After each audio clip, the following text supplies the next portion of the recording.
दोस्तों स्वागत है आपके अपनी YouTube channel Sundaram Dubey online study पर। दोस्तों आज हम बात करेंगे सीटेट में हिंदी पेडागोजी में कौन कौन से चैप्टर हैं और कहाँ कहाँ से ये आता है टॉपिक। तो देखिए दोस्तों, जो पहला है आपका भाषा, कहाँ से आता है? भाषा से।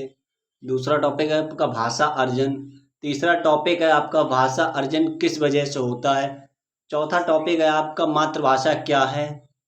पांचवा है आपका भाषा अधिगम क्या है। छठा टॉपिक है आपका भाषा अर्जन व भाषा अधिगम में क्या अंतर है, ठीक है। और सातवां है आपका भाषा अर्जन व भाषा अधिगम का मुख्य अंतर क्या है। भाषा के विविध रूप क्या हैं।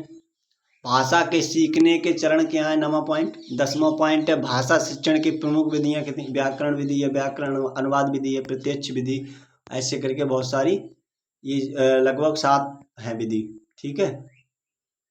और जीन पियाजे टॉपिक इसी में आएगा।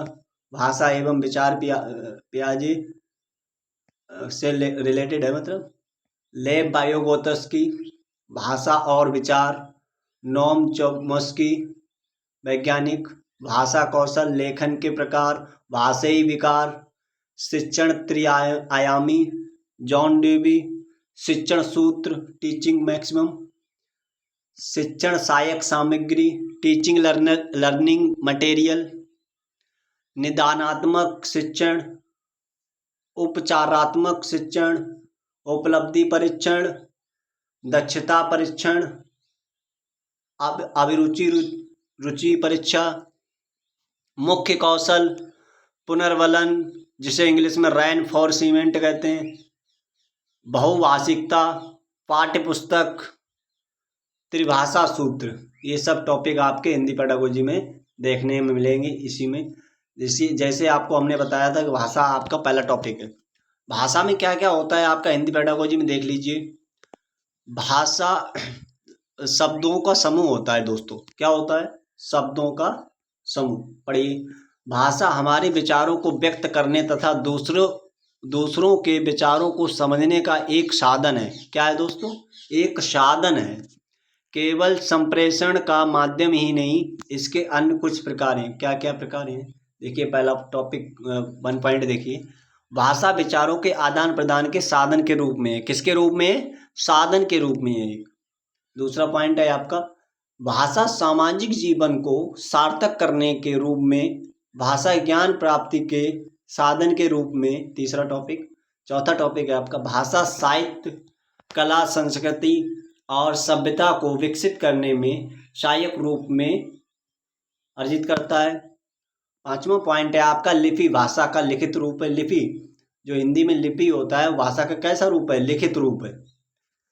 और छठा पॉइंट है आपका भाषा और लिपि के बीच कोई निश्चित संबंध नहीं है। भाषा और लिपि के बीच में क्या है? कोई निश्चित संबंध नहीं। कोई भी भाषा किसी भी लिपि में लिखी जा सकती है। बात समझ में आ रही है? कोई भी भाषा किसी भी लिपि में लिखी जा सकती है। अब वो तो आपने भाषा के बारे में समझे। अब भाषा के भेद और रूप, मतलब प्रकार समझिए। ये कौन कौन से प्रकार होते हैं, कितने प्रकार हैं इसमें। इसके मुख्यतः भाषा के भेद व प्रकार 3 हैं। लिखित भाषा, मौखिक भाषा और सांकेतिक भाषा, यानी इशारा करके बताने वाली भाषा।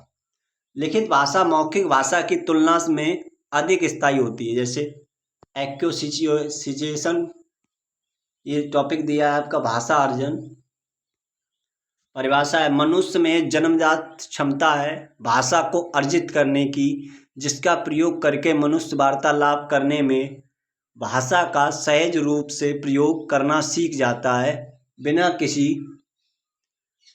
विशेष प्रयास के। इसी को भाषा अर्जन कहते हैं। मनुष्य की क्षमता, भाषा अर्जित के प्रयोग करके मनुष्य का वार्तालाप करने का सहज प्रयोग सीख जाता है। प्रयोग किसका? भाषा और वार्तालाप का, ठीक है। बिना विशेष प्रयास के भाषा अर्जन कहते हैं। भाषा को अर्जन कहते हैं। जैसे इनका इसमें प्रकार है। कितने प्रकार? देखिए, 5-6 पॉइंट हैं। स्वाभाविक प्रक्रिया होती है भाषा अर्जन में, वातावरण प्रक्रिया होती है, सहज प्रक्रिया होती है, अचेतन व अवचेतन प्रक्रिया होती है।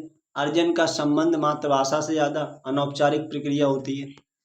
दोस्तों अब जानेंगे टॉपिक कि भाषा अर्जन किस वजह से होता है, किस वजह से होता है। देखिए भाषा अर्जन जो है आपका किस वजह से होता है, इसके बारे में देखेंगे सही तरीके से। फिर मातृभाषा के बारे में देखेंगे, लास्ट टॉपिक रहेगा आपका मातृभाषा क्या है। भाषा अर्जन किस वजह से होता है, हमारे अंदर आंतरिक क्षमता है कि हम भाषा को स्वाभाविक रूप से अर्जित कर लें अपने पर्यावरण से। जैसे सबसे बच्चा पैदा होता है, जब से बच्चा पैदा होता है तब से परिवार वाले उससे बातें करते हैं या इशारे में बातें करते हैं, जैसे संकेत देना, ठीक है। जैसे बच्चों को भाषा आती है, जैसे जैसे आप अमेरिका में इंग्लिश बोली जाती है तो अमेरिका में इंग्लिश में ही जो है मतलब बच्चे को इशारा दिया जाता है कि come here, sit down, stand up, ऐसे करके बात करते हैं तो उन्हें वहीं की लैंग्वेज लग जाती है, ऐसे इसे भाषा अर्जन कहते हैं। किंतु बच्चे ऐसे ही भाषा अर्जित करता है पर्यावरण से सुनकर, देखकर, बोलकर। समझ में आई बात? पर्यावरण से देखकर और सुनकर और समझकर, मतलब हमारे जो वातावरण घरेलू में चलता है इसी के अकॉर्डिंग हमारी भाषा लैंग्वेज बन जाती है। मातृभाषा क्या है? किसी भी व्यक्ति के लिए भाषा का पहला रूप अतः बच्चे के घर में बोली जाने वाली मातृभाषा कहलाती है। किसी जैसे कि कोई भी पेरेंट्स हैं, उनका बच्चा जो घर में होता है माता पिता के, अब जो घर में जो बातचीत की जाती है उसे क्या कहते हैं? मातृभाषा कहते हैं। डेफिनेशन देखिए,